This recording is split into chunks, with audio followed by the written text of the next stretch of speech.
people like me. You need people like me so you can point your fucking fingers and say, that's the bad guy. That's the bad guy. That's the bad guy. That's the bad guy. That's the bad guy.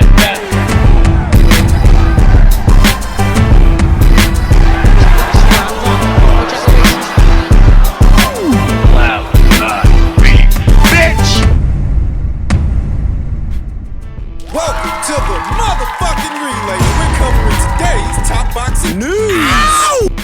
Okay, we'll start with this. You may have heard already that Skye Nicholson will be attempting to advance to a professional record of 3-0 on the undercard of the upcoming Taylor vs. Serrano showdown set to go down later on this month. On the 30th, she's going to be taking on 3-1 Shaniqua Paisley Davis, an up-and-coming featherweight with 4 professional fights, 4 professional contests, sporting a professional record of 3 wins, 1 loss with no draws. Having debuted as a professional in 2019, suffering her first professional loss in 2021 last year against Carmen Vargas, a debutante, she rebounded off that loss with Rebecca Light. won a unanimous decision in a 4-rounder. That was in October of last year. This is going to be her very first fight of this year, her first fight in 2021. Skye Nicholson is being moved fast. They're keeping her busy, they're keeping her active, and such is to be expected of an Olympic amateur standout like a Skye Nicholson. I half expected the next fight to come against Bree Howling. It just seemed like a fight that the people at Matchroom might revisit,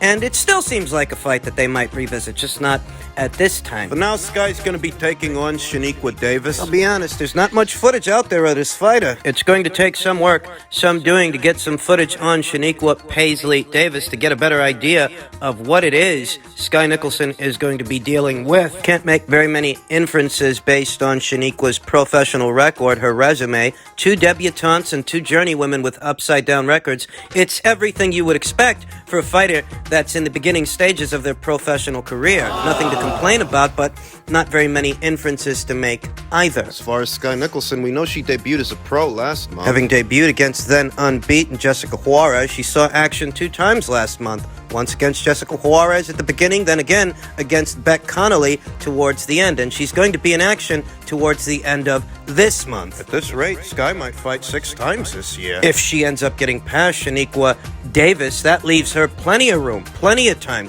to schedule other fights with other fighters. And because Skye Nicholson is a young fighter with plenty of time on their side, they've got plenty of time to let her develop. She's not on borrowed time, a fighter that perhaps may have had an extended amateur career and now they have to be fast-tracked up the ranks. No, Skye's got time, and they can move her fast to where they're getting her out there often. They can move her fast to where they're scheduling her fights rather frequently, the way they're supposed to for a young amateur standout, but they don't have to rush her into anything. Title eliminators and things like that. Securing world title shots. They don't need to do that. Skye Nicholson has plenty of time to get some rounds in the bank, gain some experience, and transition from an amateur style to a pro style, which I think she's doing. I think she's in the process of doing that. That's set to go down on the 30th on the undercard of Taylor vs. Serrano. Also set to return to action that same day in Cologne, Germany. Unbeaten Sophie Alisch. Don't Sophie and Skye campaign at the same weight? They do. Both Sophie Alisch and Skye Nicholson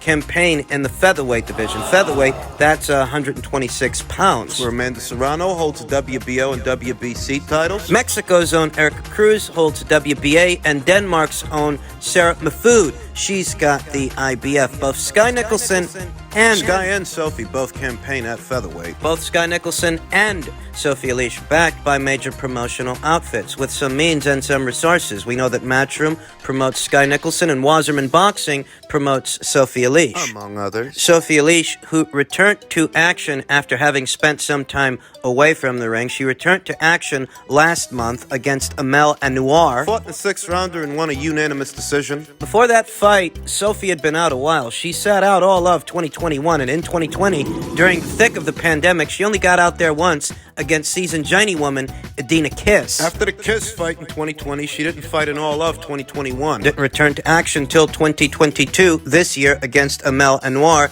and it seems the people at Wasserman, they want Sophie to hit the ground running this year, since she's getting back out there. 2 fights in 2 months, not bad. Sophie Alisch Whilst being a young, unbeaten up-and-comer like Skye Nicholson, in the beginning stages of her career, in many ways she is, she's a lot further along than Skye. Sophie Alisch actually has 7 professional fights, 7 professional contests, sporting a professional record of 7 wins, no losses, no draws, with 1 knockout. Oh yeah, Sophie's been around. She debuted as a pro back in 2019. Where Skye Nicholson debuted as a pro this year, just last month. Skye Nicholson is 6 years older than young Sophie Alisch. That's right. Sophie's only 20 years old. Where Skye Nicholson's 26. Thus, in many ways, Sophie Alisch, in spite of being 6 years younger than Skye Nicholson, she's got more pro experience than Skye Nicholson. Though given the schedule they're keeping Skye on, it's conceivable that she could be 6 or 7-0 by the end of this year. We'll see, and we'll see where Sophie Alisch goes. Track her progress. She's supposed to be facing an opponent that has yet to be announced. Supposed to be going down on the undercard of Radovan versus Bevilacqua. April 30th, Sophie Alisch will be making her next in-the-ring appearance on the undercard of that fight. Also set to return on that undercard is Christina Hammer, Sophie Alisch's countrywoman. Former unified middleweight champion. Wasserman Boxing, they got their own stable of Valkyries. They're promoting, they're pushing. Sophie Alisch, Christina Hammer, unbeaten Chloe Watson, an unbeaten up-and-comer that hails from the United Kingdom. She's also being promoted by Wasserman, as well as Katharina Thenders, former world title challenger Katharina Thenders. She's being promoted by Wasserman Boxing as well. I've got a card coming up on the 30th at the end of this month. Keep your eyes peeled for that.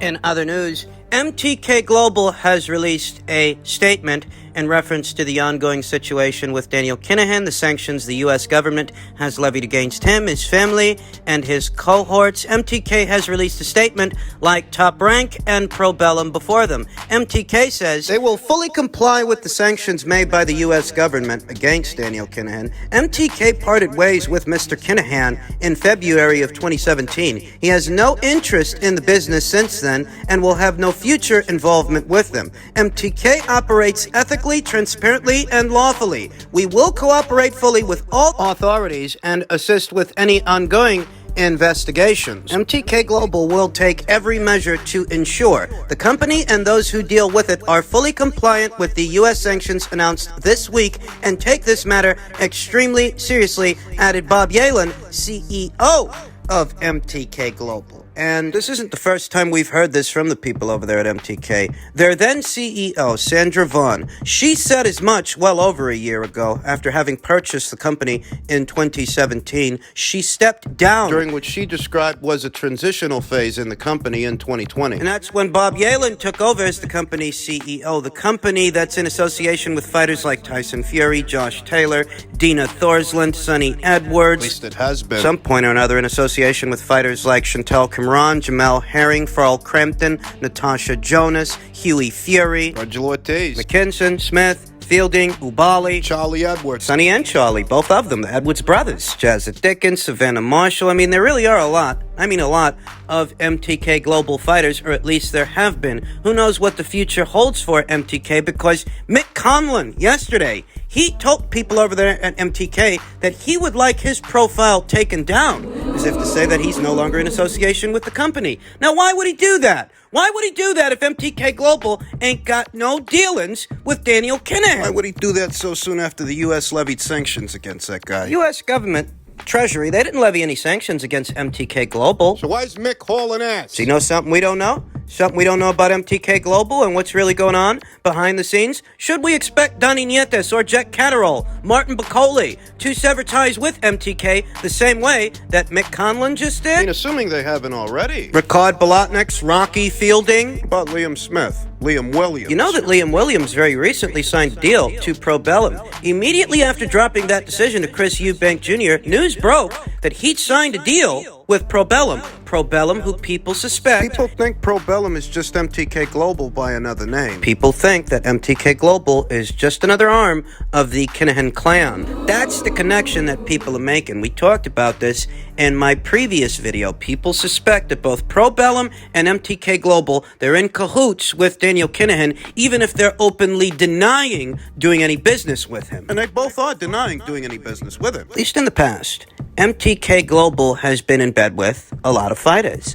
And it just so happens that Probellum, the fledgling promotional and managerial company, they have a growing stable of fighters that's growing rather quickly. They're making friends in all these different parts of the world, Canada, Costa Rica. Very recently, they inked a pact with Lou DiBella, who has his own shows here in the United States, shown by way of UFC Fight Pass. Who knows what the future holds now that he's in bed with Probellum. But that's the connection that people are making. That a lot of Probellum's recent signees, a lot of Probellum's fighters, they just so happen to be MTK Global fighters. At least they have been. Who knows what they are now if they won't sever ties to MTK the same way Mick Conlon just did. Better still, the growth of Probellum. They're stable. The network arm of this fledgling promotional and managerial company, it's grown alarmingly fast. So is there stable of fighters? You think about that, you think about how Probellum, for the most part, is based out of Dubai, and they've already started staging shows there, based out of Dubai. They have. And how Daniel Kinahan, well, it just so happens he's based out of Dubai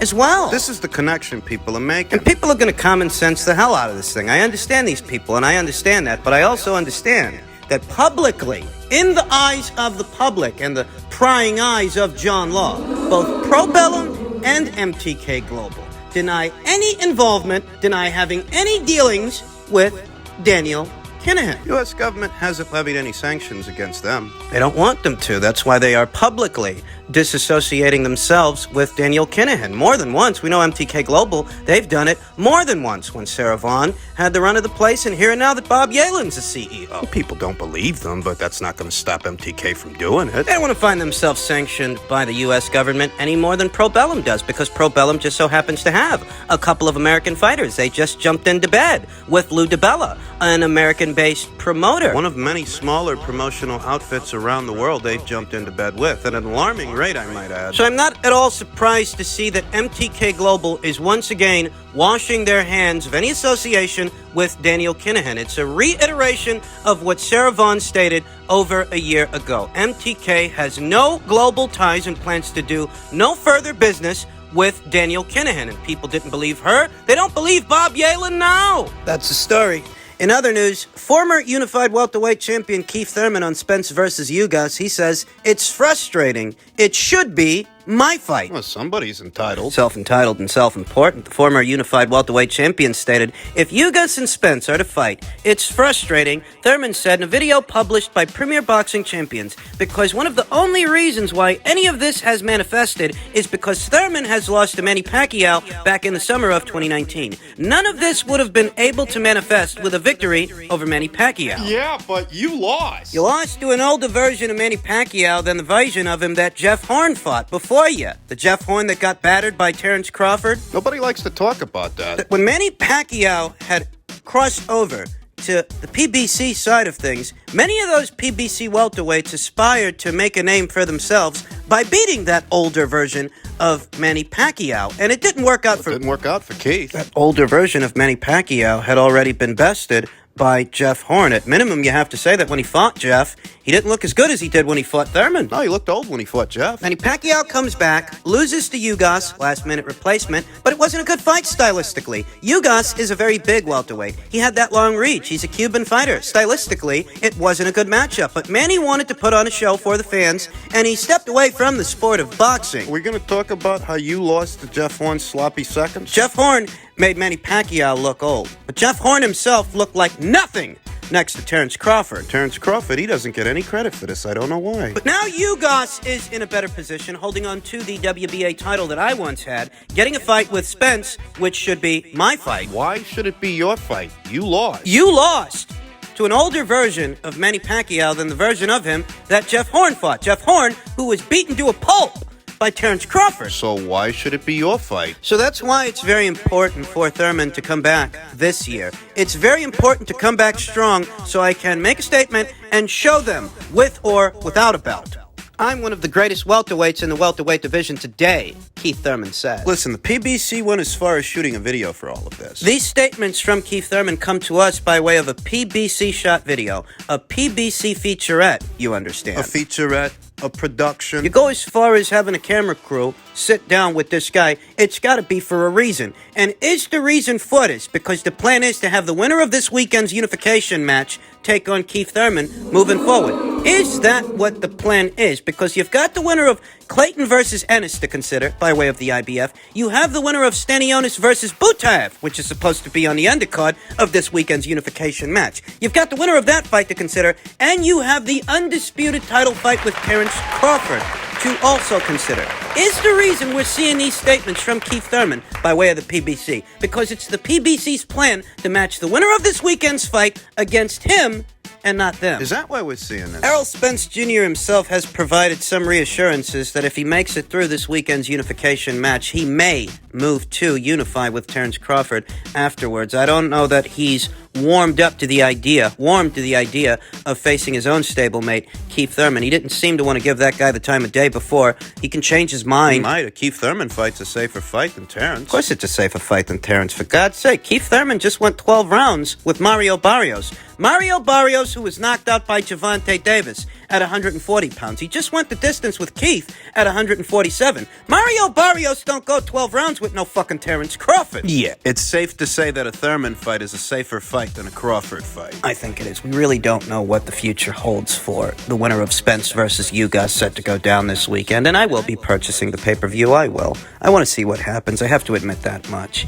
But it's unclear here and now what the future holds for the winner of that fight, as there will be two mandatory challengers readily in position to challenge the winner of that fight, and there still is the undisputed title fight with Terence Crawford. Terence Crawford, who not that long ago was rumored to be crossing over to the PBC side of things for a two-fight engagement, a two-fight deal that capped off with the undisputed title fight. You ask me what the ideal fight for Keith Thurman is here and now, and it's not the winner of that fight, because the winner of that fight, well, they're going to be in action this weekend, and we won't see the winner of that fight for some months. Keith Thurman has already lost a substantial amount of time outside of the ring. So what's he going to do? Wait a couple more months for the winner of that fight? Or should he not return to action this summer against Terence Crawford? I think that's the ideal fight for Keith Thurman. Terence Crawford was in action late last year. Keith Thurman was in action early this year. They are roughly on the same schedule. Terence is free. He's got no prior engagements he has to keep, so why not match those two guys against each other?